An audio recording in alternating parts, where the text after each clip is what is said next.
Il territorio veneto e trevigiano si merita un'opera come la Pedemontana. A 2 giorni dall'inaugurazione del lotto principale tra Bassano e Montebelluna, il presidente di Confartigianato della marca trevigiana Vendemiano Sartor sottolinea, sulla scia del libro bianco presentato dall'associazione, come l'infrastruttura si cali in un distretto produttivo strategico. Il nostro tratto veneto è un tratto importante e ricordo che questo asse pedemontano assieme alla via Emilia sono gli assi nei quali si sviluppa la maggior parte della manifattura, del Made in Italy, della tecnologia e soprattutto dell'export. Quindi credo che il territorio la meriti e se parliamo di competitività anche le infrastrutture aiutano ad essere più competitivi. Collegamenti est-ovest adeguati, nel libro bianco gli artigiani spostano ora l'attenzione sull'altro fronte. Mancano gli assi nord-sud perché giustamente il collegamento verso il centro Europa, la Germania in particolare, sulle filiere della manifattura è importante,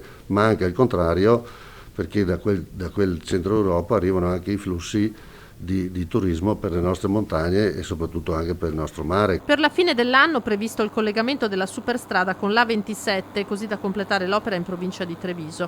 Non servirà, dice Sartor, solamente agli spostamenti su lunga distanza, ma anche a snellire il traffico sulla viabilità locale. Per questo noi riteniamo che sia utile favorire l'utilizzo attraverso anche degli abbonamenti con scontistica per persone e mezzi che fanno i brevi tratti, escono e entrano nei caselli. Ricordo che i caselli sono stati predisposti molto vicini proprio per favorire anche il drenaggio dal traffico del territorio.